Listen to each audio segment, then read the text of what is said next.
नमस्कार। मैं सिमरन स्वागत करती हूँ आप सभी का एक बार फिर से आयोग द्वारा आयोजित इस पॉडकास्ट में। आज हम बात करेंगे एक ऐसे विषय के बारे में जो काफी लंबे समय से चर्चा का केंद्र बना हुआ है। जी हाँ, टीआरई 4। बीते कई माह से टीआरई 4 के जो अभ्यर्थी हैं उनकी जिज्ञासाएं बढ़ रही हैं, उम्मीदें बढ़ रही हैं और साथ ही कई महत्वपूर्ण सवाल उठ रहे हैं, जैसे विज्ञापन कब आएगा या फिर कितनी रिक्तियां हैं आदि। इन सभी सवालों पे स्पष्ट और सही जानकारी तथा साथ ही आधिकारिक जानकारी प्राप्त करने के लिए हमारे साथ मौजूद हैं बिहार लोक सेवा आयोग के परीक्षा नियंत्रक श्री राजेश कुमार सिंह जी। आज की इस बातचीत से हमारी कोशिश केवल जानकारी प्राप्त करना ही नहीं, बल्कि उन लाखों अभ्यर्थियों की जो जिज्ञासाएं हैं और वैसे अभ्यर्थी जो काफी लंबे समय से नोटिफिकेशन का इंतजार कर रहे हैं और तैयारी कर रहे हैं, उनको सही जानकारी देना है। तो चलिए बातचीत शुरू करते हैं। और सर, सबसे पहले तो आपका बहुत बहुत स्वागत है। Thank you sir. सबसे पहले तो मैं उन लाखों अभ्यर्थियों की तरफ से सर आपको थैंक यू कहना चाहूंगी। और सर, मैं गो थ्रू कर रही थी कमेंट्स से, तो सर उसमें भी बहुत सारे अभ्यर्थियों ने आयोग के इस कदम की सराहना की है कि आयोग जो है लगातार अभ्यर्थियों को पॉडकास्ट के माध्यम से सही जानकारी दे रही है, सर समय जानकारी उनको प्राप्त हो रही है। तो सर इस चीज के लिए थैंक यू सो मच। आयोग देखिए अब पहले से बहुत बदल चुका है। हमें भी ये प्रतीत हुआ कि अभ्यर्थियों को जानकारी देने का एक अच्छा माध्यम है सोशल मीडिया। तो आयोग अब सोशल मीडिया के सभी प्रमुख प्लेटफॉर्म पर है।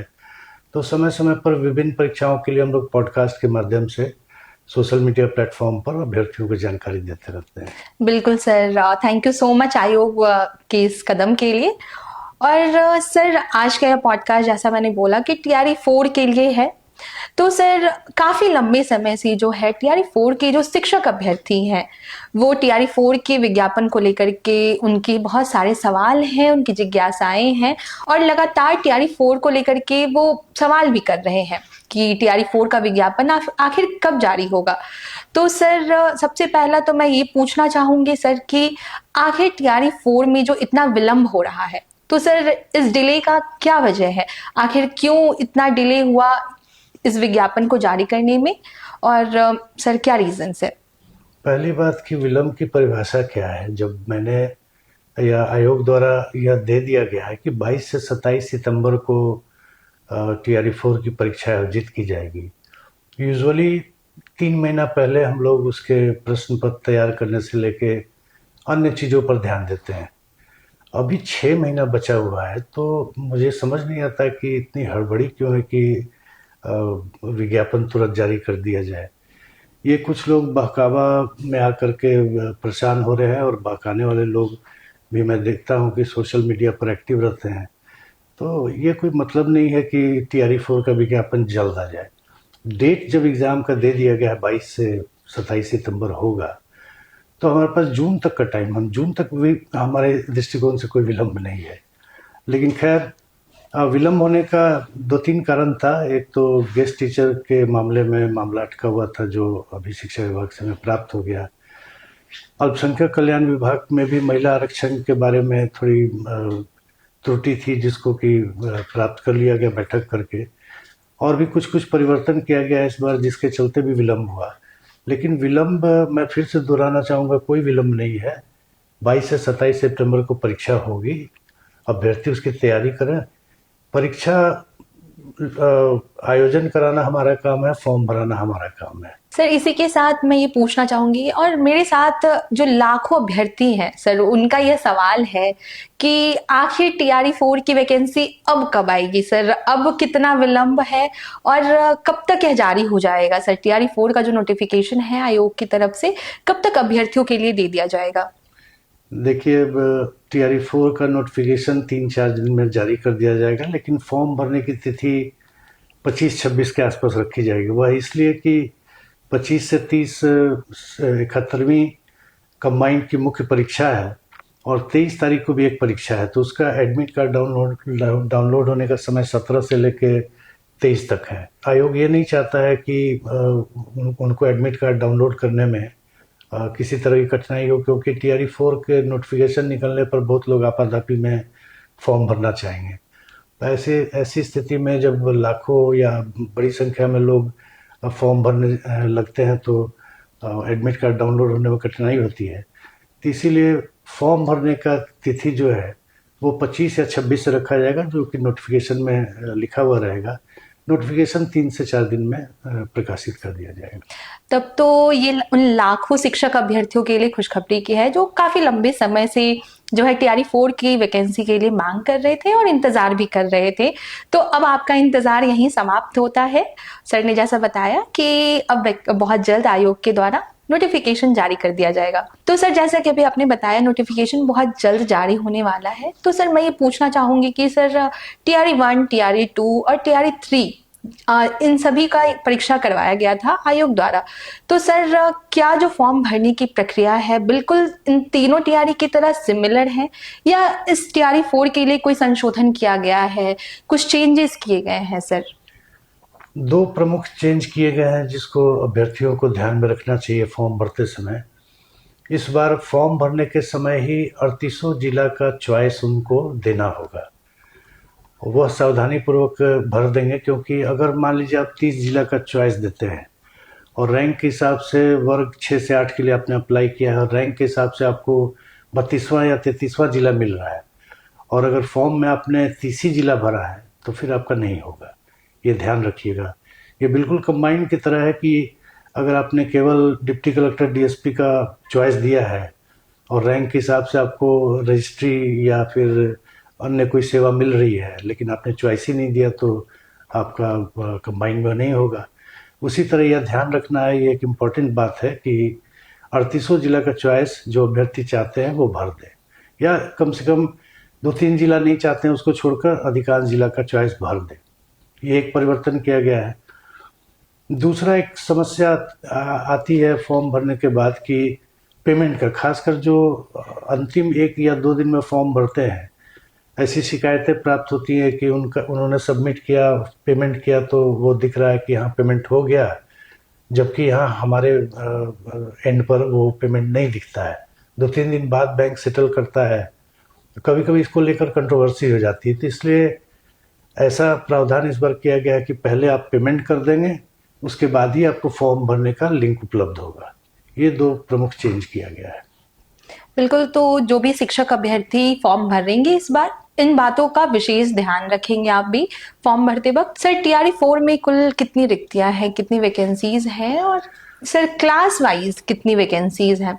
देखिए, TRE 4 में कुल रिक्ति 46,882 है। इसमें 4 विभागों की रिक्तियां हैं। पिछड़ा एवं अति पिछड़ा वर्ग कल्याण विभाग में प्रारंभिक शिक्षक में 63 रिक्ति है, प्रधानाध्यापक में 9 रिक्ति है, माध्यमिक शिक्षक TGT जो होते हैं वो 98 रिक्ति है, उच्च माध्यमिक शिक्षक PGT जो होते हैं उसमें 189 रिक्ति है। उसी तरह अनुसूचित जाति अनुसूचित जनजाति कल्याण विभाग में वर्ग 1 से 5 में 239 रिक्ति है, वर्ग 6 से 10 में 316 रिक्ति है और वर्ग 11-12 में 489 रिक्ति है। प्रधानाध्यापक में 14 रिक्ति है।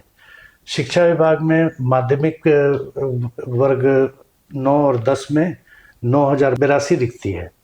उच्च माध्यमिक यानी 11वीं और 12वीं में 16,774 रिक्ति है। प्राथमिक विद्यालय वर्ग 1 से 5 में 10,778 रिक्तियाँ हैं।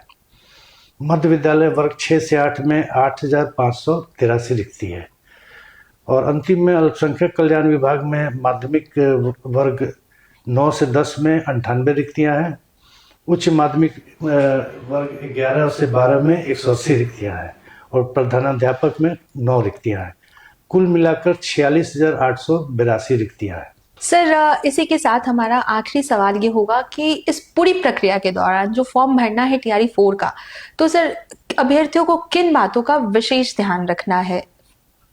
सबसे पहले मैं कहना चाहूँगा कि फॉर्म भरने के 3 पार्ट हैं। पहला OTR है, दूसरा प्रोफाइल है और तीसरा फॉर्म है। तो OTR और प्रोफाइल अभ्यर्थी पहले से भर के रखें, तब फॉर्म भरने में उनको 10 से 15 मिनट, मैक्सिमम 20 मिनट का समय लगेगा। ऐसे फॉर्म भरते समय ही OTR भरेंगे, प्रोफाइल बनाएंगे तब फॉर्म भरेंगे तो वो लंबा समय ले सकता है। और ख़ास करके जब बहुत ज़्यादा संख्या में अभ्यर्थी फॉर्म भरने लगते हैं तो किन्हीं किन्हीं को कई तरह की कठिनाई आने लगती है। तो मैं अनुरोध करूंगा कि फॉर्म भरने की तिथि 25 या 26 अप्रैल से होगी। उसके पहले प्रोफाइल और ओटीआर बना करके लोग रख लें ताकि फॉर्म भरने में सुविधा हो सके। दूसरी बात है कि फॉर्म के सभी फील्ड को बहुत सावधानीपूर्वक भरें। अक्सर ये कंप्लेन देखने को मिलती है कि मैंने आधार नंबर गलत कर दिया, मेल आईडी गलत भर दिया, पिताजी के नाम में गलती हो गई। तो एक्चुअली ये सब सुधारने का फिर मौका दिया जाना आयोग द्वारा भी संभव नहीं है। तो ये सब भी बिल्कुल ध्यान से भरें। मोबाइल नंबर भी जो देते हैं सभी डिजिट जांच लें कि सही ढंग से भरा गया है। उसके बाद जैसा कि मैंने बताया कि अब पहले पेमेंट का लिंक आएगा, पेमेंट आपका हो जाएगा तब उसके बाद ही आपको फॉर्म भरने का लिंक प्राप्त होगा। तो एक पेमेंट की समस्या से छात्रों को निजात मिल जाएगी कि बाद में पेमेंट होने में, खासकर अंतिम दिनों में बैंक से अगर लौटा दिया गया, किसी वजह से फेल कर गया तो नो पेमेंट के आधार पर उनका फॉर्म एक्सेप्ट नहीं होता था। तो अब पहले ही पेमेंट हो जाएगा तो फॉर्म अपना भरकर सबमिट कर देंगे। दूसरा एक चीज़ होता है कि सबमिट करने के पहले, फाइनल सबमिट करने के पहले सारे डेटा को एक बार चेक कर लें कि सही ढंग से भरा गया है। जैसा कि मैंने बताया, ईमेल आईडी, माता पिता का नाम, आधार नंबर, मोबाइल नंबर, ये सब सही भरा गया है, नहीं तो बाद में बड़ी दिक्कत हो जाती है। और लास्ट में मैं कहूँगा कि अंतिम तिथि का इंतजार नहीं करें। बार बार आयोग यह अपील करता है कि शुरू में या बीच में ही फॉर्म भर लें, अंतिम तिथि का इंतजार नहीं करें, अन्यथा उनका फॉर्म किसी की वजह से गड़बड़ा सकता है फॉर्म भरना। तो यही सब मेन मुख्य बातें हैं। जो भी अभ्यर्थी पहली बार ओटीआर करने जा रहे हैं उनके लिए आयोग की आधिकारिक सोशल मीडिया हैंडल्स है, उस पर ऑलरेडी एक ओटीआर की पूरी प्रक्रिया का एक वीडियो उपलब्ध है।